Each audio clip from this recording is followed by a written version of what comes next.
अध्याय 11। कभी भी यह मत सोचिए कि यह वर्जित है। जियांगन व्यू रोड एक शांत गली में था। काली बेंटले धीरे धीरे रुकी। कियाओ नियान ने अपनी सीट बेल्ट खोली और अपना बैग निकाला और फिर ड्राइवर सीट पर बैठे आदमी को धन्यवाद दिया। ये वांगचुआन ने अपनी ठुड्डी को थोड़ा ऊपर उठाया। उसका एक हाथ स्टीयरिंग व्हील पर था जबकि उसका दूसरा हाथ खिड़की पर टिका हुआ था।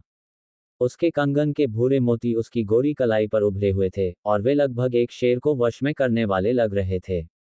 उसने खिड़की से बाहर देखा और पाया कि उस जगह में कुछ खास नहीं था। क्या तुम चाहते हो कि मैं तुम्हें अंदर ले चलूं? कियाओ नियान ने बिना सोचे समझे उसके प्रस्ताव को अस्वीकार कर दिया। कोई जरूरत नहीं, मैं खुद ही अंदर चली जाऊंगी। ये वांगचुआन ने आंखें थोड़ी सिकुड़ी, लेकिन अधिक कुछ नहीं कहा। कियाओ नियान उसे हिलाने के लिए इंतजार नहीं कर सकती थी। वह कार से बाहर निकली और उसे हाथ हिलाया। तो मैं चलती हूँ, भाई। ये वांगचुआन ने उसे सफेद 2 मंजिला पश्चिमी शैली की इमारत में प्रवेश करते हुए देखा। फिर उसने अपना सेल फोन निकाला। वह राजधानी में लंबे समय से रह रहे थे, लेकिन उन्हें राओ सिटी की जमीन की कीमत का पता था। जिस इमारत में कियाओ नियान अभी अभी दाखिल हुई थी, वह शहर के दक्षिणी क्षेत्र के प्रमुख जिले में थी। इस क्षेत्र में कोई भी इकाई किसी आम जिले से कहीं ज्यादा महंगी होगी, निजी इमारत की तो बात ही छोड़िए। जियांग ली ने उसे बताया था कि कियाओ नियान के दत्तक माता पिता बहुत अमीर थे, लेकिन उसके साथ बहुत बुरा व्यवहार करते थे। उन्होंने उसे अच्छे स्कूल में पढ़ने की भी इजाजत नहीं दी। उसे ऐसी जगह के बारे में कैसे पता चला? और वह उससे परिचित लग रही थी। उसने सफेद इमारत की तस्वीर ली। जवाब आने में ज्यादा समय नहीं लगा। मैं इस जगह को जानता हूँ। ये जियांगन व्यू रोड पर एक मनोवैज्ञानिक का क्लिनिक है। ये बेहद लोकप्रिय है और यहाँ अपॉइंटमेंट लेना मुश्किल है। लागत भी बहुत ज्यादा है। मास्टर वांग, क्या आप ठीक हैं? कभी भी यह मत सोचिए कि अगर आपको जरूरत हो तो मनोवैज्ञानिक के पास जाना वर्जित है। भागो। ये वांगचुआन ने एक हाथ से संदेश टाइप किया और उसे भेज दिया। फिर वह उस प्रवेश द्वार की ओर देखने लगा, जहां से लड़की अंदर आई थी। मनोवैज्ञानिक का क्लिनिक। भारी लागत। उसने पहले भी कियाओ नियान के बारे में जानकारी देखी थी, उसके बारे में कुछ भी खास नहीं था। लेकिन उसके साथ बातचीत करने पर उसे पता चला कि वह उसके बारे में लिखी गई बातों से बहुत अलग थी। वह अगला संदेश टाइप करने ही वाला था कि तभी उसका सेल फोन चमक उठा। कोई कॉल आ रही थी। ये वांगचुआन ने अपना फोन उठाया। उसकी आवाज थोड़ी कर्कश थी और उसने पूछा, क्या है? मास्टर वांग, छोटे युवा मास्टर गायब हैं। उसका चेहरा काला पड़ गया और उसकी मांसपेशियां तन गईं।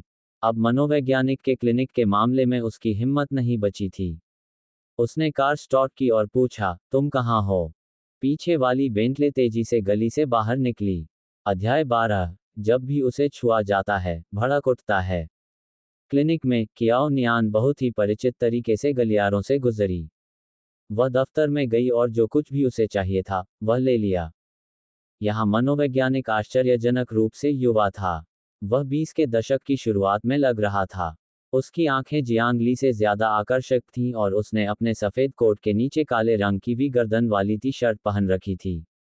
उसकी छाती का कुछ हिस्सा दिख रहा था, साथ ही उसके गले में एक चांदी की चेन थी।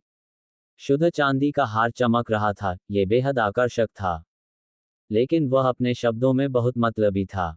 कियाओ नियान, तुमने मुझसे बात क्यों बंद कर दी? कियाओ नियान ने सारी दवाई च्यूइंग गम की बोतल में डाल दी और फिर लेबल वाली दवाई की बोतल को कूड़ेदान में फेंक दिया। उसने बिना ऊपर देखे ही जवाब दिया, मैं खा रही थी। उसे यहाँ बहुत अधिक सहजता महसूस हुई और उसे अपनी मुद्रा बनाए रखने की भी चिंता नहीं रही। वेई लू ने उसकी बात नहीं मानी। उसने अपना चेहरा उसके सामने रखा और उसे अपने चेहरे पर नजर डालने के लिए मजबूर किया। क्या खाना मुझसे ज्यादा जरूरी है? कियाओ नियान ने निराशा में अपनी भौहें सिकोड़ लीं और बेरहमी से उसका चेहरा एक तरफ धकेल दिया। इतने पास मत आओ, मैं तुम्हें मुक्का मार सकती हूँ। टस्क, तुम्हारे पति को मार रहे हो? उसने यही कहा, लेकिन वह पहले से ही थोड़ा पीछे हटने लगा था। उसने बड़बड़ाते हुए कहा, मैं तुम्हारा बॉयफ्रेंड हूँ, चाहे कुछ भी हो, क्या तुम्हें इतना बेरहम होना है? कियाओ नियान ने उसे सुधारा, पूर्व प्रेमी। वेई लू को इसकी परवाह नहीं थी। पूर्व प्रेमी अभी भी प्रेमी है। वैसे भी तुमने फूजी से बहुत पहले ही ब्रेकअप कर लिया है, और मैं इस दौरान सिर्फ एक स्पेयर टायर की तरह रहा हूँ। क्या तुम मुझे आधिकारिक रूप से अपना साथी बनाने पर विचार नहीं करोगी? वह आमतौर पर बहुत मजाक करता था, और कियाओ नियान कभी कभी यह नहीं समझ पाती थी कि वह मजाक कर रहा है या गंभीर है। उसने एक बार फिर भौहें सिकुड़ी और उसका हाथ एक तरफ कर दिया। मैं इस पर विचार नहीं करूंगी। क्या हमने पहले इसे आजमाया नहीं था? तुम इसे नहीं बना सकते। आप ऐसा नहीं कर सकते। हमने सिर्फ 3 दिन कोशिश की और आपने पहले ही तय कर लिया कि मैं नहीं आ सकता।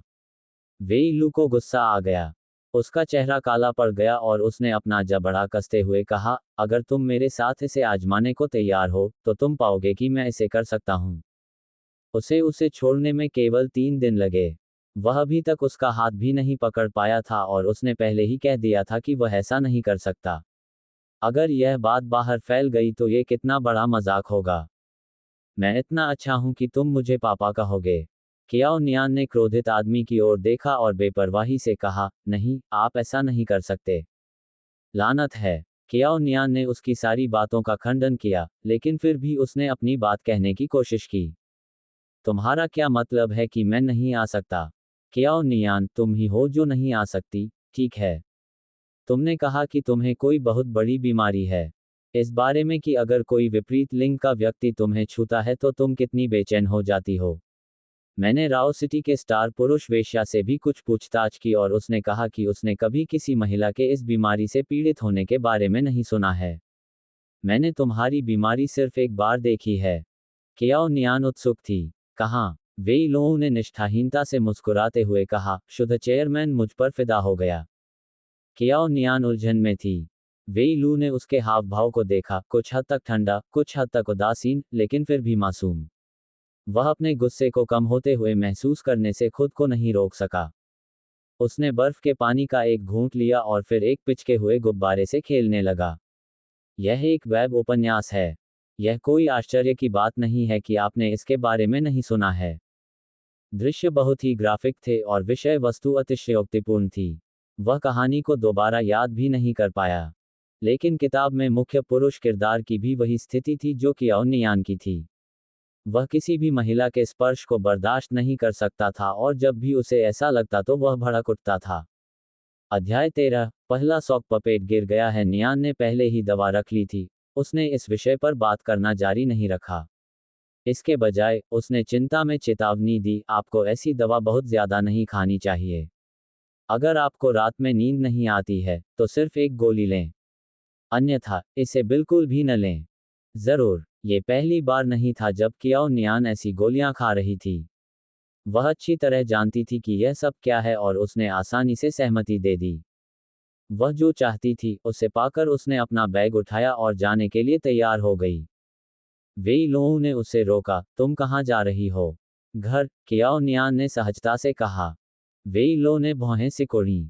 तुम्हारा घर कहाँ है? क्या कियाओ परिवार ने तुम्हें बाहर नहीं निकाला? उसने फोन पर कियाओ नियान के साथ अपनी बातचीत को याद किया और उसकी ओर देखा। तुम्हारा मतलब है, तुम अपने जैविक माता पिता के साथ रहने जा रही हो? कियाओ नियान को उसका इतना करीब आना पसंद नहीं आया और वह खुद को एक कदम पीछे हटने से नहीं रोक पाई।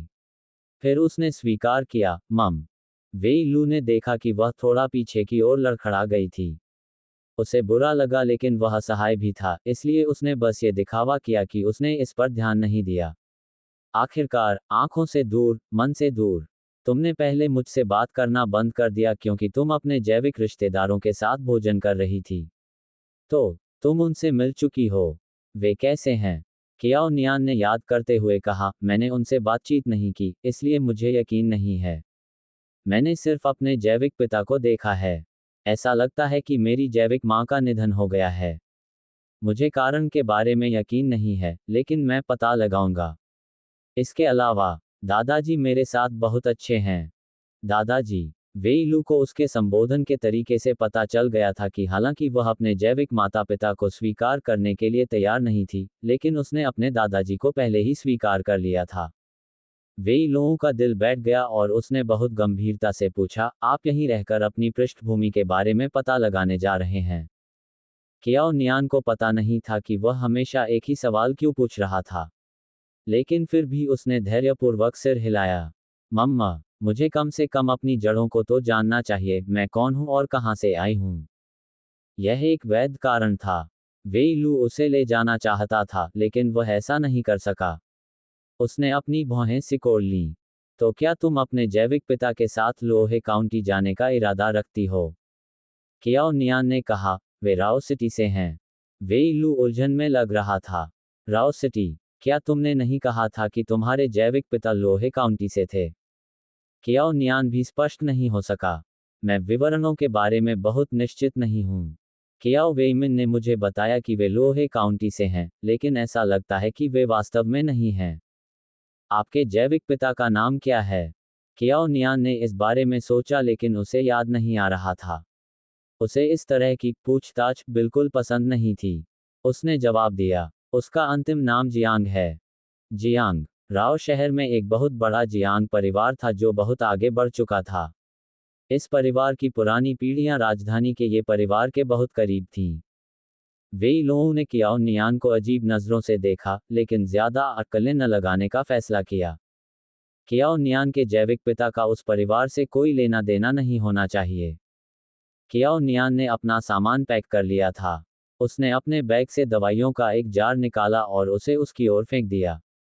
वेई लोगों ने इसे सहजता से पकड़ लिया। कियाओ नियान ने धीरे से अपना बैग उठाया और धीरे से कहा, इस महीने की दवा। 3 साल पहले, एक तरह की दवाई ब्लैक मार्केट में प्रचलन में आई थी। कहा जाता था कि ये दवाई जर्नी टू द वेस्ट में दिखाए गए जिनसेंग फल जितनी जादुई है और यह किसी की उम्र बढ़ा सकती है और उसके ऊर्जा स्तर को बेहतर बना सकती है। हर कोई इस दवा के बारे में और अधिक जानना चाहता था और ताकतवर ताकतें इसे हथियाने की कोशिश कर रही थीं।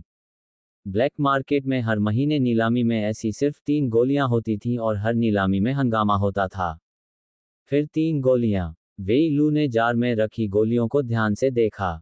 सफ़ेद गोलियां कैंडी से अलग नहीं लग रही थीं, लेकिन उनमें से प्रत्येक अविश्वसनीय कीमत पर बेचा गया था। अध्याय 14। ये समय की बात थी कि कियाओ परिवार को इसका पछतावा हुआ। वेई लू ने कियाओ नियान से पूछा था कि इस गोली में ऐसा क्या जादुई है। उसने कियाओ नियान को अपनी च्यूइंग गम की बोतल में इस कथित जादुई गोली को ऐसे रखते देखा था जैसे कि वह कोई साधारण कैंडी हो। उसने उसे एक बार में 2 गोलियां चूसते भी देखा था जब वह निराश या बस ऊब जाती थी। मैं व्यस्त हूं, मैं इतने नहीं ला सका। कियाओ नियान का एक पैर उसके बगल वाली कुर्सी पर था। उसकी त्वचा गोरी थी और उसके पैर लंबे थे। वह वास्तव में एक शानदार सुंदरता थी। उसकी पतली गर्दन पर छोटा लाल तिल लोगों को बहुत आकर्षित करता था, कुछ लोग तो उसे काटना भी चाहते थे। वेई लू ने वह कीमती दवा का जार रख लिया। जब उसने उसकी प्रतिक्रिया सुनी तो वह उसकी ओर मुड़ा और दांत पीसते हुए बोला, तुम व्यस्त हो। मैं देख रहा हूं कि तुम वाकई बहुत खाली हो, तुम्हारे पास अपने डैडी को देखने के लिए भी समय है। कियाओ नियान ने उसे गंभीरता से देखा। मैं वास्तव में बहुत व्यस्त हूं। उसके आशावादी स्वर ने उसकी आवाज को और भी अधिक अविश्वसनीय बना दिया। तस्क। वेई लू को उससे बहस करने की कोई परवाह नहीं थी। उसे इस समय कुछ याद आ रहा था। ओह, ठीक है, कोई तुम्हारा हालचाल पूछ रहा है। कोई राजधानी से राओ सिटी आया है। मुझे लगता है कि कोई वीआईपी तुम्हें देखना चाहता है। दिलचस्पी नहीं है। कियाओ नियान अपनी पृष्ठभूमि जानने के लिए समय लेना चाहती है। वे पहले ही राव सिटी तक आ चुके हैं और वे पूरी तैयारी के साथ आए हैं। ऐसा लगता है कि उनके पास आपके बारे में बहुत सारी जानकारी है। कियाओ नियान ने उसकी तरफ मुड़कर भी नहीं देखा। उसने ठंडे स्वर में कहा, मैं उनसे नहीं मिलूंगी। मुझे इस मामले को सुलझाने में मदद करो। वेई लो के पास बहुत सारे भूमिगत व्यवसाय थे। वास्तव में, राव सिटी में काला बाजार उसके नाम पर था, जिसमें राजधानी में भी कुछ शामिल थे। वह और वेई लो संयोग से मिले थे। उसने पहले भी उसे बचाया था और उसने उसकी मदद की थी। ये जीवन मरण का मामला नहीं था, लेकिन फिर भी उसे वेई लू पर पूरा भरोसा था। वह उन बहुत कम लोगों में से एक था जो उसकी पहचान जानते थे। वेई लू ने तुरंत सहमति दे दी। जब से ये दवा ब्लैक मार्केट में आई है, तब से कियाओ नियान की चमत्कारी डॉक्टर के रूप में ख्याति दूर दूर तक फैल गई है। उसे पहले भी कई बार ऐसा करना पड़ा था। उसने उससे कहा, ठीक है, तो फिर मैं चलता हूँ। उसने उसे वह सब कुछ दे दिया था जिसकी उसे जरूरत थी और जो वह चाहती थी, वह उसे मिल गया था। कियाओ नियान अब और रुकने का इरादा नहीं रखती थी। अगर कुछ और हो तो मुझसे संपर्क करें। वेई लोगों को थोड़ा दुख हुआ कि वह जा रही है। मुझे समझ आ गया। कियाओ परिवार। जब तक वह कियाओ परिवार के मामलों के बारे में सोचता, तब तक वह पहले ही कोने में पहुंच चुकी थी। वह उससे पूछने ही वाला था कि क्या वह उनसे बदला लेना चाहती है, लेकिन चूंकि कियाओ नियान वहां से जा चुकी थी, इसलिए उसने इसे भूलने का फैसला किया। वैसे भी, कियाओ लोग मूर्ख थे। वे कचरे को खजाना समझ रहे थे। कुछ समय बाद उन्हें इसका पछतावा हुआ। कियाओ नियान क्लिनिक से निकलने के बाद वापस नहीं लौटी। उसने एक टैक्सी बुलाई और वापस लौटने से पहले कुछ सामान खरीदने के लिए मॉल चली गई। उसके बैग में नोटबुक के पास केवल साफ कपड़ों का एक सेट था। जिस सड़क पर मॉल स्थित था, वहां यातायात नियंत्रण था और ड्राइवर उस क्षेत्र में वाहन नहीं मोड़ सकता था। छोटी बच्ची, आगे सुरक्षा नियंत्रण है, मैं अंदर नहीं जा सकता। तुम्हें खुद चलकर अंदर जाना होगा। क्या ये ठीक है? ये ठीक है। कियाओ नियान ने किराया देखा और उसे पैसे सौंप दिए। मॉल तक जाने के लिए उसे नदी पर बने पुल को पार करना पड़ा। कियाओ नियान ने अभी कुछ ही कदम उठाए थे कि उसने अपने बाईं ओर से किसी को चिल्लाते हुए सुना, कोई पानी में गिर गया है। भीड़ इकट्ठा होने लगी। हे भगवान, कोई गिर गया है। मैंने अभी अभी एक बच्चे को कुछ लेने के लिए नीचे झुकते देखा। मुझे लगता है कि वह फिसलकर अंदर चला गया है। कौन तैर सकता है? लोग चिल्ला रहे थे। उनमें से बहुत से लोग खड़े थे, लेकिन केवल कुछ ही तैर सकते थे। भीड़ में कियाओ चेन और उसकी दो सहपाठी छात्राएं भी थीं। वे नीचे बहते पानी को देख रही थीं। उनमें से एक ने फुसफुसाकर उससे कहा, चेन चेन, मुझे याद है कि तुमने गर्मियों की छुट्टियों में तैराकी क्लास के लिए साइन अप किया था। अध्याय 15। कियाओ नियान बचाव में कूद पड़ी। जब उसके बगल में बैठे वयस्क ने ये सुना, तो वह खुशी से पलटा और पूछा, छोटी लड़की, तुम तैर सकती हो? ये बहुत बढ़िया है। वह बच्चा डूब रहा है, तुम उसे बचा सकती हो। बूढ़े आदमी की आवाज छोटी नहीं थी और उसने सभी को अपनी ओर आकर्षित किया। सभी लोग बच्चे को बचाना चाहते थे, लेकिन उनमें से कोई भी तैरना नहीं जानता था। पुल के नीचे पानी को देखते हुए, कियाओ चेन को पता था कि नदी का पानी किसी हाई एंड स्विमिंग पूल के पानी जितना साफ नहीं हो सकता। जब उसने कीचड़ भरा नदी का पानी देखा, तो वह भौंचक्की रह गई और उसकी आंखों में तुरंत घृणा की झलक दिखाई दी। ये बहुत गंदा था और धारा बहुत तेज थी। अगर वह नीचे गिर गई तो वह खुद को खतरे में डाल सकती थी। किसी अनजान बच्चे के लिए वह किसी भी तरह से जोखिम नहीं उठा सकती थी। हालांकि, इतनी सारी उम्मीद भरी निगाहों से उसे देखते हुए, वह मना भी नहीं कर सकी। बेचैनी से अपने होंठ काटते हुए, उसकी आंखें नर्म हो गईं, और उसके चेहरे पर शर्मिंदगी का भाव उभर आया। मैंने अपनी गर्मियों की कक्षा में केवल कुछ दिनों के लिए अध्ययन किया है, मैं बहुत अच्छी नहीं हूँ। मैं नीचे कूद भी जाऊं तो शायद उसे बचा न सकूं। मैं अपने भाई फूजी को बुला क्यों नहीं लेती? वह भी पास में ही है। बोलते बोलते उसने अपना मोबाइल फोन निकाला और उत्सुकता से कॉल किया। उसके बगल में बैठा बूढ़ा आदमी यह कहना चाहता था कि जब तक मदद आएगी तब तक बहुत देर हो चुकी होगी। हालांकि, चूंकि वह नीचे जाकर बच्चे को बचाने के लिए तैयार नहीं थी, इसलिए वह केवल सड़क के किनारे बेचैनी से खड़ा रह सकता था। पानी में लहरें बहुत ऊंची उठ रही थीं और संघर्ष कर रहा बच्चा डूबने ही वाला था। दर्शकों ने पुलिस को बुलाया, रस्सियां, बेसिन और अन्य चीजें ढूंढने के तरीके खोजे जो तैर सकती थीं। इस समय, एक दुबले पतले व्यक्ति ने दृढ़तापूर्वक भीड़ को दूर धकेला, एक बैग फर्श पर फेंका, और नीचे कूद गया। कियाओ नियान। कियाओ चेन के पीछे आई कुछ लड़कियों ने कियाओ नियान को पहचान लिया और चीख पड़ी। वे कियाओ चेन की ओर मुड़ी और पूछा, चेन चेन, क्या ये तुम्हारी बहन नहीं है? फर्स्ट मिडिल स्कूल में सभी ने पहले ही कियाओ चेन के परिवार में एक नकली बेटी की अफवाहें सुनी थीं। अफवाह ये थी कि नकली बेटी के जैविक माता पिता भी दरवाजे पर आ गए थे, और उनमें से एक लोहे काउंटी का एक गरीब शिक्षक था। क्या कियाओ नियान लोहे काउंटी में वापस नहीं लौटी और यहाँ थी? कियाओ चेन का मुंह आश्चर्य से खुला रह गया। उसे उम्मीद नहीं थी कि वह व्यक्ति जिससे वह अभी अभी वाटरसाइड लॉफ्ट में मिली थी, यहाँ आएगा। वह क्या कर सकती थी? उसने फूगे को बुलाया और उसे जल्दी से बुलाया। Dot dot dot. नीचे बहाव इतना तेज था कि कियाओ नियान को एहसास हुआ कि बच्चे को ऊपर लाना इतना आसान नहीं था। डूबता हुआ बच्चा असमंजस की स्थिति में था और वह बेचैनी से कियाओ नियान की गर्दन को पकड़ रहा था। अगर ऐसा ही चलता रहा, तो कियाओ नियान को पानी की धारा भंवर में खींच लेगी। फिर से आगे बढ़ो और मैं तुम्हें हरा दूंगा। कियाओ नियान को लगा कि उसकी गर्दन पकड़ी जा रही है, और उसके कानों के पीछे तेज दर्द ने उसे सिहरन पैदा कर दी।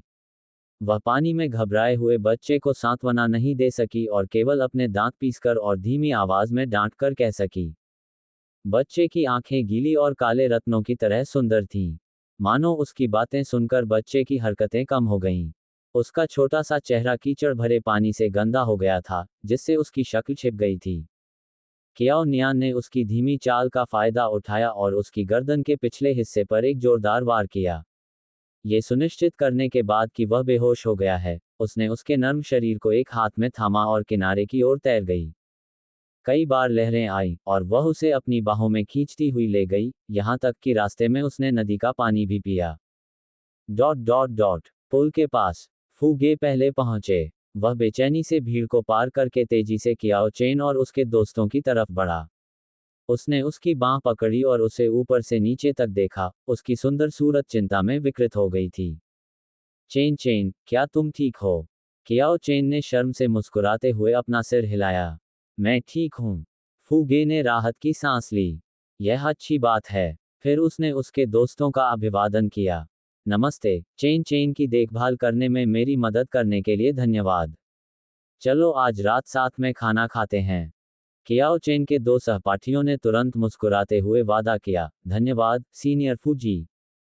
अध्याय 16। वह बच्चा ये वांगचुआन से संबंधित है। झाओ जिंगवेई, जिसका कियाओ चेन के साथ बेहतर रिश्ता था, ने ईर्ष्या से उसकी कोहनी को हिलाया और ईर्ष्या भरी नजरों से उसकी चापलूसी की। चेन चेन, तुम बहुत भाग्यशाली हो कि तुम्हें मिस्टर फू जैसा सुंदर प्रेमी मिला है। फू जी फर्स्ट मिडिल स्कूल के आदर्श थे। उन्हें विज्ञान में 678 अंकों के साथ किंग यूनिवर्सिटी के वित्त विभाग में भर्ती कराया गया था। ऐसा कहा जाता था कि वे किंग यूनिवर्सिटी में एक जमीनी स्तर के व्यक्ति भी थे। अच्छे ग्रेड के अलावा, मुख्य बात यह थी कि वह एक अमीर परिवार से था और लंबा और सुंदर भी था। कौन सी लड़की ईर्ष्या नहीं करेगी? कियाओ चेन के गाल लाल हो गए और उसने शर्म से उसे धक्का दिया। जिंगवेई, बकवास मत करो। उस समय, उनके साथ आए एक अन्य सहपाठी ने ऊंची आवाज में कहा, चेन चेन, क्या आपकी बहन नीचे कूदने के बाद ठीक हो जाएगी? फूगे बचपन से ही स्वर्ग का गौरवशाली पुत्र था और अपने आसपास के लोगों की प्रशंसा के बीच बड़ा हुआ था, इसलिए उसने कियाओ चेन के दोस्तों की प्रशंसा को दिल पर नहीं लिया। वह विनम्रता से मुस्कुराया और फिर उलझन में पूछा, कौन नीचे कूद गया? तभी उसकी नज़र पुल पर पड़ी। पुल के नीचे बहुत से लोग जमा हो गए थे और लोगों का उत्साहवर्धन कर रहे थे, लेकिन कोई भी उन पर ध्यान नहीं दे रहा था। कियाओ चेन अपनी सहेली से मन ही मन नाराज थी क्योंकि वह बहुत ज्यादा काम में लगी हुई थी और उसे लगा कि उसके पास झाओ जिंगवेई की नजर नहीं है। उसने फूगे की आस्तीन खींची और अपने होंठ काटे। मेरी बहन नीचे कूद गई। मैं बच्चे को बचाने के लिए नीचे जाना चाहता था, लेकिन मेरी तैराकी की क्षमता औसत है। डॉक्टर ने कहा कि मुझे सर्दी नहीं लग सकती, इसलिए मैंने तुम्हें बुलाया। मुझे उम्मीद नहीं थी कि वह बच्चे को बचाने के लिए नीचे कूदेगी। फूगे दंग रह गया। तुम्हारा मतलब है कि कियाओ नियान किसी को बचाने के लिए नीचे कूद गई? कियाओ चेन ने सिर हिलाया और सहजता से कहा, मुझे नहीं पता था कि वह तैर सकती है। नीचे धारा इतनी तेज थी कि अगर कोई लहर आ जाती, तो उसे स्कूल में कियाओ नियान को देखने की जरूरत नहीं पड़ती। डॉट डॉट डॉट कियाओ नियान ने बेहोश बच्चे को किनारे तक खींचने की कोशिश की और अपनी ताकत से ऊपर चढ़ गई। बचाए गए बच्चे का चेहरा नीला पड़ गया था और वह बेहोश था, उसे पता था कि उसने बहुत सारा पानी पी लिया है। उसने अपने कमजोर शरीर की स्थिति को नजरअंदाज किया और उसे सहारा दिया, और उसका प्राथमिक उपचार करने के लिए दौड़ी। उसे बचा लिया गया है। पुल पर खड़े दर्शकों ने कियाओ नियान और बच्चे को देखा और खुशी मनाई। फूगे ने अपना सिर घुमाया और धीमी आवाज में पूछा, क्या हमें वहां जाकर देखना चाहिए? कियाओ चेन उन दोनों को संपर्क में नहीं आने देना चाहती थी, लेकिन वह ये दिखावा भी नहीं कर सकती थी कि उसे परवाह नहीं है, इसलिए वह अनिच्छा से सहमत हो गई और विनम्रतापूर्वक कहा, मुझे नहीं पता कि वह कैसी है। भाई फूजी, चलो वहां जाकर देखते हैं। मैं शायद मदद कर सकूं। थोड़ी ही दूर पर, यातायात नियंत्रण क्षेत्र में, एक फोक्सवैगन फिटन कार गिरे हुए पत्तों के पास से गुजरी और तेजी से उनकी ओर बढ़ी। मास्टर वांग एल्ड ये ने फोन किया और पूछा कि युवा मास्टर ने उनका वीडियो कॉल क्यों नहीं उठाया। ये परिवार के युवा मास्टर परिवार में सभी के लिए खजाना थे और मास्टर वांग उनसे बहुत प्यार करते थे। अगर इस बार युवा मास्टर के लिए इलाज नहीं मिलता तो एलडीए कभी भी युवा मास्टर को बीजिंग छोड़ने के लिए तैयार नहीं होते। कौन जानता था कि युवा मास्टर की देखभाल करने वाला व्यक्ति सिर्फ एक सेकंड के लिए दूर चला गया और उसे खो दिया। कार में माहौल अच्छा नहीं था। ये वांग चुआन का सुंदर चेहरा चिंता से तना हुआ था। उसने 3 दिनों से अपनी आंखें बंद नहीं की थीं, और इस समय उसकी वे सुंदर आंखें खून से भरी हुई थीं। यहाँ तक कि उसकी दाहिनी कलाई पर बंधी बौद्ध मोतियों की माला भी उसके खूनी गुस्से को दबा नहीं पा रही थी। उसे बताओ कि ये किचेन झपकी ले रहा है और बाद में उसे वापस बुलाएगा। हाँ, मास्टर वांग। इसी समय उसका हेडसेट बज उठा।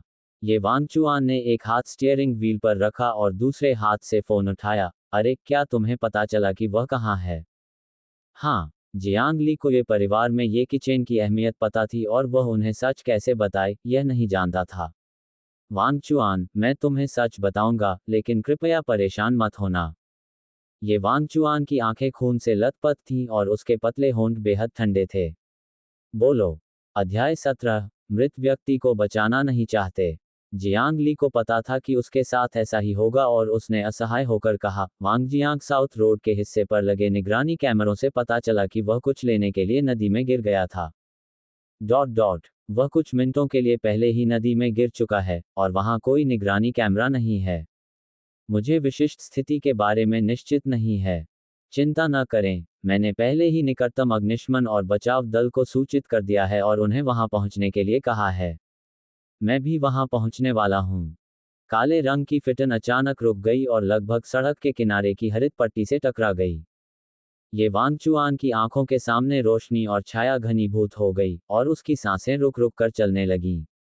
ऐसा लगा जैसे कोई उसकी गर्दन पर चुटकी काट रहा हो और वह एक पल के लिए सांस लेने में असमर्थ हो गया। उसके दिमाग में उसके चचेरे भाई की अकेले मरने की घटना बार बार घूम रही थी। उसकी एकमात्र इच्छा थी कि वह ये किचेन की अच्छी तरह से देखभाल करे। उसने कार की एक्सीलेटर दबाया और जियांग ली द्वारा बताए गए स्थान की ओर तेजी से चल पड़ा। बच्चे का चेहरा नीला और ठंडा है। मुझे डर है कि यह निराशाजनक है। वह बहुत दयनीय है। ऐसा लगता है कि वह केवल 5 या 6 साल का है। उसका परिवार बहुत दुखी होगा कि वह इतनी छोटी उम्र में डूब गया। क्या एम्बुलेंस आ गई है? मैंने अभी फोन किया। ट्रैफिक कंट्रोल आगे चौराहे पर है और उन्हें यहां पहुंचने में कम से कम आधा घंटा लगेगा। मैंने भी फोन किया था। तट पर दर्शक घेरा बनाकर लगातार बातें करते रहे। कियाओ चेन और फूजी आखिरकार भीड़ से बचकर निकल आए। उन्होंने देखा कि कियाओ नियान पूरी तरह भीग चुकी थी। उसका सिर इस तरह दबा हुआ था मानो वह अपने आसपास के सभी लोगों को देख नहीं पा रही थी। वह लगातार प्राथमिक उपचार कर रही थी। बहन क्या कर रही है? कियाओ चेन ने उत्सुकता से पूछा।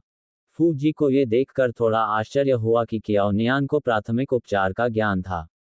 वह बच्चे के लिए हृदय पुनर्जीवन कर रही है। यह एक प्राथमिक उपचार पद्धति है। जब कियाओ चेन ने देखा कि वह कियाओ नियान को ध्यान से देख रहा है, तो उसे बेचैनी महसूस हुई। उसने अपना मुंह बंद किया और धीमी आवाज में कहा, मेरी बहन ने ये कब सीखा? मुझे मत बताना कि उसने इसे टीवी पर देखा और बेतरतीब ढंग से सीख लिया। बच्चा अभी बहुत छोटा है, क्या एम्बुलेंस के आने का इंतजार करना बेहतर नहीं है? फूजी को भी लगा कि कियाओ नियान को प्राथमिक उपचार देने में जल्दबाजी नहीं करनी चाहिए। आखिरकार, वह कोई पेशेवर नहीं थी और अगर बच्चे को कुछ हो गया, तो वह खुद को समझा नहीं पाएगी। उसने अपनी ठोड़ी को थोड़ा ऊपर उठाया और अपना फोन निकाला। मैं शहर के अस्पताल में लोगों को जानता हूँ। मैं उन्हें फोन करके जल्दी आने के लिए कहूँगा। ये सुनकर कि वह शहर के अस्पताल में लोगों को जानता है, वहां मौजूद लोग आश्चर्य से उसकी ओर देखने लगे। शहर के आसपास का अस्पताल एक तृतीयक अस्पताल था जो आसपास के शहरी अस्पतालों में बेहद मशहूर था। वहां नंबर दर्ज करना इतना मुश्किल था कि कोई भी वहां के डॉक्टरों को नहीं जानता था। एक बूढ़ी महिला उसकी तारीफ करने से खुद को रोक नहीं पाई। युवा लड़के, तुम बहुत दयालु हो। उसके बगल में कियाओ चेन ने भी गर्व से अपनी छाती फुला ली। केवल कियाओ नियान को लगा कि उसके बगल में आवाजें बहुत शोर कर रही थीं। उसके बर्फ जैसे सफेद छोटे चेहरे पर चिड़चिड़ापन साफ झलक रहा था और उसका शरीर भीग रहा था। उसके बाल कंधों पर समुद्री शैवाल की तरह लटक रहे थे, और उसकी गीली शर्ट भी उसकी गर्दन से चिपकी हुई थी। उसकी सफ़ेद गर्दन पर खून की बूंदें थीं जहां बच्चे ने उसे खरोंचा था। लाल और सफ़ेद रंग एक दूसरे में मिलकर एक चौंकाने वाला दृश्य बना रहे हैं। काफी देर तक बच्चे की छाती दबाने के बाद भी जमीन पर पड़े बच्चे ने अभी तक अपने फेफड़ों से पानी नहीं उगला था और उसकी सांसें भी कमजोर होती जा रही थीं। उसने गहरी सांस ली, क्योंकि वह एक मृत व्यक्ति को बचाने के लिए नीचे नहीं कूदना चाहती थी। वह इससे अधिक परवाह नहीं कर सकी और उसने अपने बैग से एक छोटा सा कपड़ा निकाला। वह क्या है? कियाओ चेन ने उस चीज की ओर इशारा करके पूछा। कुछ दर्शकों ने भी इसे देखा और पहचान लिया कि कियाओ नियान क्या पकड़े हुए था। यह एक्यूपंक्चर सुइयों जैसा दिखता है। ये छोटी लड़की एक्यूपंक्चर जानती है। वह इसका उपयोग किस लिए कर रही है? अध्याय 18, बहन कियाओ की उभरती प्रतिभा का पहला संकेत। हालांकि कियाओ चेन ने ऊंची आवाज में कहा, जैसे कि गलती से कहा हो, बहन एक्यूपंक्चर बिल्कुल नहीं जानती। क्या होगा अगर वह उसे मार देती है? यहाँ तक कि फू जी भी भौंचक्के रह गए। शुरू से ही वह कियाओ नियान को प्राथमिक उपचार कार्डियक पुनर्जीवन करते हुए देखकर घृणा से भर गया था। वह क्या कर रही थी? कई लोगों ने कियाओ चेन को सुना। उन्होंने अचानक कियाओ नियान की ओर इशारा किया और चर्चा की। ये छोटी लड़की क्यों खिलवाड़ कर रही है? आप लोगों को बचाने के लिए खिलवाड़ नहीं कर सकते। एम्बुलेंस जल्द ही आ रही है। कोई उसे रोके। क्या होगा अगर उसने उसे मार दिया? बहुत से लोग बातें तो कर रहे थे, लेकिन वास्तव में कुछ ही लोग कुछ कर रहे थे। कियाओ नियान अपने आसपास के लोगों को बिल्कुल भी गंभीरता से नहीं लेती थी। वह निराश थी और उसने अपने आसपास की बातचीत पर ध्यान नहीं दिया। उसने बच्चे की गर्दन के पीछे 3 सुइयां सटीक ढंग से लगाईं। 3 सुइयों के चुभने के बाद बच्चे का गंदा चेहरा लाल होने लगा, और ऐसा लग रहा था कि यह काम कर रहा है। मरते हुए बच्चे को घूरते हुए कियाओ चेन ने घबराहट और डर में फूजी की बांह पकड़ ली और बहुत शोर मचाया। बहन पागल है। वह बच्चा इतना छोटा है, वह क्या कर रही है? झाओ जिंगवेई ने भी गुर्राहट के साथ कहा, वह बच्चे की जिंदगी को अनदेखा नहीं कर सकती, भले ही वह हीरो बनना चाहती हो। अगर उसे कुछ हो गया तो क्या होगा? उद्धरण चिन्ह डॉट डॉट डॉट। भाई फू जी। इस बार कियाओ चेन वाकई घबरा गई थी। अगर कियाओ नियान आज अपने जैविक माता पिता के साथ वापस देहात चली जाती, तो उसे इस बात की परवाह नहीं होती कि वह लोहे काउंटी में एक प्रतिभाशाली व्यक्ति बन जाती। लेकिन वह अभी भी शहर में थी। क्या होगा अगर इसकी खबर ऑनलाइन फैल गई, और नेटिजन्स ने ऐसी बहन होने के लिए उसकी भी आलोचना शुरू कर दी? भले ही वह जैविक बहन न हो, फिर भी यह उसके लिए परेशानी का कारण होगा। वह इसमें शामिल नहीं होना चाहती थी। कियाओ नियान इतनी परेशानी कैसे पैदा कर सकता है? आसपास के लोग उससे प्रभावित थे और सभी ने कियाओ नियान को मना कर दिया और उस पर आरोप लगाया। फूगे ने अपनी तीखी भौहें उठाईं, उसका सुंदर चेहरा अस्वीकृति से भरा हुआ था। वह आगे बढ़ा, उसे रोकना चाहता था। कियाओ नियान, बकवास मत करो। दूर जाओ और पहले एम्बुलेंस के आने का इंतजार करो। बिना पीछे देखे कियाओ नियान ने ठंडे स्वर में कहा, क्या तुम इतना बोलना बंद कर सकते हो? ये परेशान करने वाला है। उद्धरण चिन्ह डॉट डॉट डॉट उद्धरण चिन्ह। फूगे का हाथ हवा में ही जम गया। उसे समझ नहीं आ रहा था कि वह अपना हाथ वापस खींचे या वहीं रहने दे, और वह अपनी जगह पर ही जम गया, अवर्णनीय रूप से अजीब। कियाओ नियान ने पहले कभी उससे इस रवैये से बात नहीं की थी। वह कुछ देर तक ये समझ नहीं पाया कि उसे क्या हो गया है। अचानक जमीन पर लेटे हुए बच्चे को झटका लगा और उसका गला घुटने लगा। वह सिकुड़ गया और जोर से खांसने लगा, उसके पेट से सारा गंदा पानी बाहर निकल गया। इसने काम किया। ये छोटी लड़की अद्भुत है। ये छोटी लड़की चिकित्सा जानती है। उत्साह देख रहे लोगों ने आश्चर्य व्यक्त किया।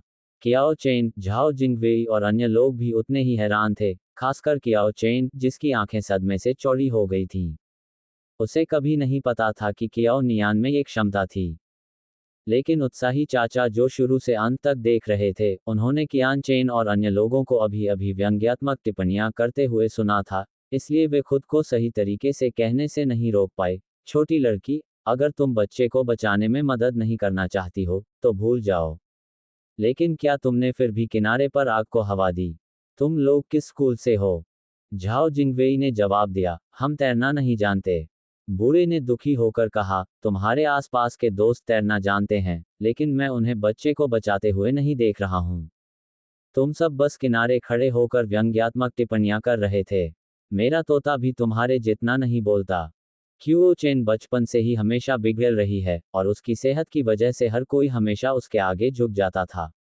आमतौर पर, कोई भी उसे डराने के डर से उससे ऊंची आवाज में बात करने की हिम्मत नहीं करता था। उसने पहले कभी इतने भारी शब्द उसके लिए नहीं सुने थे। उसका रंग पीला पड़ गया, और उसने अपने होंठ काट लिए, बहुत ज्यादा अन्याय महसूस किया।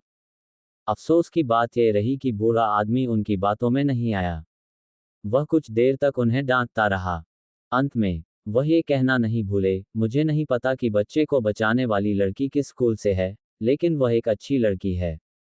उसने पहचान के लिए संघर्ष किए बिना निस्वार्थ भाव से बच्चे को बचाने का साहस किया। मैं निश्चित रूप से उसके स्कूल की प्रशंसा में एक पत्र लिखूंगा। कियाओ चेन का चेहरा लाल और सफेद हो गया था। उसने अपने हाथों को मुट्ठियों में भींच लिया और काफी देर तक चुप रही। उसने अपनी आंखें उठाकर फूजी को देखा, जो एक बार फिर कियाओ नियान की ओर आकर्षित हो गया था। अपने होठों को सिकोड़ते हुए, उसने अपने दिल को ढंक लिया और धीरे से फुसफुसाया, भाई फूजी, मेरा दिल दुख रहा है। अध्याय 19। क्या उसका भतीजा बचा लिया गया? उसके आसपास के सभी लोग जानते थे कि बचपन से ही उसका स्वास्थ्य खराब रहता था। झाओ जिंगवेई और दूसरी लड़की ने उसका समर्थन किया और चिंतित होकर पूछा, चेन चेन, क्या तुम ठीक हो? तुम्हारा दिल अचानक क्यों दुख रहा है? अब जब फूजी का ध्यान फिर से उसकी ओर गया, तो उसने फुसफुसाते हुए कहा, मुझे नहीं पता, यह अचानक दर्द करने लगा। फूजी के पास कियाओ नियान के बारे में चिंता करने का समय नहीं था, जो पूरी तरह से भीग चुकी थी। उदास चेहरे के साथ, उसने कियाओ चेन को क्षैतिज रूप से उठाया और झाओ जिंगवेई और बाकी लोगों से कहा, मैं उसे अस्पताल ले जाऊंगा। हम भी जा रहे हैं। बूढ़े आदमी द्वारा डांटे जाने के बाद, झाओ जिंगवेई और अन्य लोगों के पास यहां रुकने का साहस नहीं था और उन्होंने उनके पीछे जाने का अवसर लिया। फूगे और उनका दल तेजी से भीड़ के बीच से निकल गया और चला गया। Dot dot dot. खांसी, खांसी। कियाओ नियान ने राहत की सांस ली जब छोटे लड़के ने अपने पेट से पानी उगल दिया और फिर उसकी गर्दन के पीछे से एक्यूपंक्चर सुइयों को निकाल लिया। केवल उसकी गर्दन में आग लग गई थी। उसने उस जगह को पोंछा जहां उसे चोट लगी थी और नीचे देखा तो उसका हाथ खून से सना हुआ था। ऐसा इसलिए हुआ होगा क्योंकि छोटे लड़के ने घबराहट में उसे बहुत जोर से पकड़ लिया था, जिससे उसकी गर्दन से खून बहने लगा था। बूढ़े व्यक्ति ने, जिसने अभी अभी कियाओ चेन और अन्य लोगों को डांटा था, उसकी गर्दन पर घाव देखा और चिंतित होकर कहा, छोटी लड़की, तुम्हारी गर्दन पर खरोंच लग गई है। अस्पताल में कीटाणु शोधन के लिए प्रतीक्षा करो। संक्रमित मत हो जाना। कियाओ नियान ने इस खून के छींटे को दिल पर नहीं लिया। जब कियाओ चेंग गंभीर रूप से बीमार थी, तो उसने अपनी जिंदगी जारी रखने के लिए हर महीने 300 सीसी खून निकलवाया था। ये थोड़ा सा खून उसके लिए मच्छर के काटने से अलग नहीं था।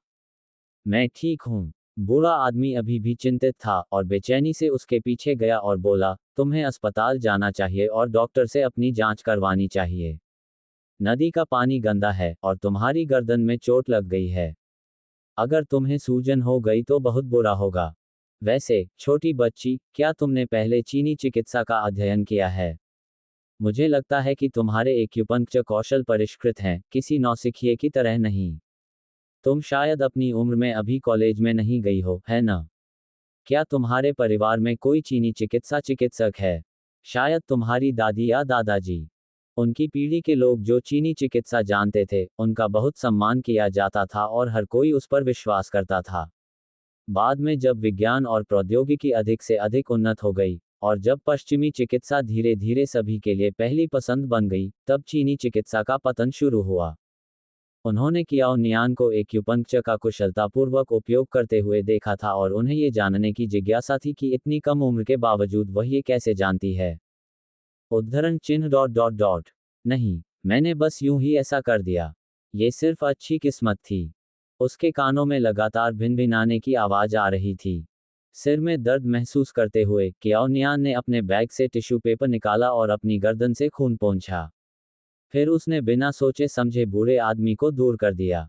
चूंकि बच्ची बच गई थी, इसलिए उसे कल स्कूल के लिए खरीदारी भी करनी थी। इस समय भीड़ में हलचल मच गई और ऐसा लगा जैसे कोई उनकी ओर आ रहा है। इससे पहले कि वह ऊपर देख पाती, उसने एक परिचित आवाज सुनी। कियाओ नियान। यह आवाज। ऊपर देखते हुए कियाओ नियान ने देखा कि वह कौन था और अचानक रुक गई। वह उसका दोस्त जियांग ली क्यों था। जब ये वांगचुआन दौड़कर आया और उसने पुल के नीचे बहुत सारे लोगों को इकट्ठा देखा, तो उसने सोचा कि ये किचेन यहीं होगा। हालांकि उन्हें डर था कि कहीं बुरी खबर न आ जाए, लेकिन उनके मजबूत आत्मसंयम ने उन्हें आगे बढ़ने के लिए मजबूर कर दिया और स्थिति उनकी कल्पना से कहीं बेहतर थी। ये किचेन आंखें बंद करके जमीन पर लेटा हुआ था, लेकिन उसकी सांसें अभी भी चल रही थीं। वह सिकुड़ा हुआ था, खांस रहा था और लगातार पानी थूक रहा था। उससे एक कदम दूर, उसने एक लड़की को पूरी तरह से भीगते हुए देखा। उसकी सफ़ेद तामचीनी जैसी त्वचा अब लगभग सफ़ेद और पारदर्शी हो गई थी, और उसके काले बाल उसकी बर्फ जैसी सफ़ेद गर्दन के चारों ओर लिपटे हुए थे। उसके भीगे हुए कपड़े उसके शरीर से चिपके हुए थे, जिससे उसकी पतली आकृति की एक खुरदरी रूपरेखा बन गई थी। जब उसने उसे चिल्लाते हुए सुना तो उसकी काली आंखें आश्चर्य से उसे देख रही थीं, और वह थोड़ी अधीर भी लग रही थी। ये वांगचुआन ने कभी उम्मीद नहीं की थी कि जब वह आएगा तो उसे ऐसे दृश्य का सामना करना पड़ेगा। उसके अधीनस्थों ने ये किचेन के शरीर की जांच की और राहत भरी आवाज में उसे बताया, मास्टर वांग, यंग मास्टर ठीक हैं। उन्हें बचाए जाने से पहले वे पानी में बहुत देर तक नहीं गिरे थे। वे बेहोश हैं और पानी की उल्टी कर रहे हैं। अध्याय 20, तुम्हारा मतलब नियान नियान है। चलो पहले उसे अस्पताल भेजते हैं, ये वांगचुआन फुसफुसाया। उसने देखा कि भीगी हुई लड़की एक ओर चली गई, झुकी और अपने कंधे पर टंगा बैग उठाया, जैसे कि वह जाने वाली हो। गर्मियों में तेज धूप का मतलब यह नहीं था कि हवा ठंडी नहीं थी। कियाओ नियान। उसे रोकते हुए, ये वांगचुआन ने अपना कोट उतारकर उसके कंधों पर मजबूती से रख दिया। उसने उसकी पतली कलाई पकड़ी और कहा, तुम कहाँ जा रही हो? मैं तुम्हें अस्पताल ले चलता हूँ। उसकी गोरी त्वचा स्पष्टतः थोड़ी घायल थी। ये वांगचुआन ने लगभग तुरंत ही उसकी गर्दन पर खून का धब्बा देखा। उसकी बर्फ सी सफेद गर्दन पर लाल टूटी त्वचा के निशान बहुत चमकदार थे। तुम्हारी गर्दन पर घाव चेन चेन की वजह से था। क्या वह उस बच्चे को जानता था? कियाओ नियान ने अपनी गर्दन को छुआ और महसूस किया कि उसके हाथ बहते खून से चिपचिपे हो गए हैं। बच्चा पानी में गिरते ही घबरा गया। ये बहुत गंभीर नहीं है, मुझे अस्पताल जाने की जरूरत नहीं है। मुझे अपना हाथ देखने दो। ये वांगचुआन ने उसकी कलाई को मजबूती से पकड़ लिया और उसकी हथेली को खोल दिया। उसकी चीनी मिट्टी की सफेद हथेली के बीच में एक चमकीला लाल निशान था। उसने अपने पतले होंठों को कसकर बंद कर लिया, और उसकी खून की प्यासी आंखें गहरी और भारी हो गईं। चलो अस्पताल चलते हैं। कियाओ नियान ने अपना हाथ मोड़ने की कोशिश की। उसकी कनपटी अचानक उछल गई, और उसकी आंखें प्रतिरोध और झुंझलाहट से भरी हुई थीं। ये बस एक छोटी सी चोट है। मैं दवा की दुकान से एरिथ्रोमाइसिन खरीद कर इसे पोंछ दूंगी। क्यूओ चेन की वजह से वह पहले भी कई बार अस्पताल जा चुकी थी। वह बहुत पहले ही अस्पतालों के प्रति असंवेदनशील हो चुकी थी। ये वांगचुआन उसके साथ चर्चा करने के मूड में नहीं था। खून के प्यासे और नेक सुंदर चेहरे के साथ, उसकी अभिव्यक्ति जिद्दी थी और उसने फिर भी उसका हाथ नहीं छोड़ा। अस्पताल जाओ या मैं तुम्हारे दादाजी को बुलाऊंगा। दोनों में से एक को चुनो। कियाओ नियान उलझन में थी।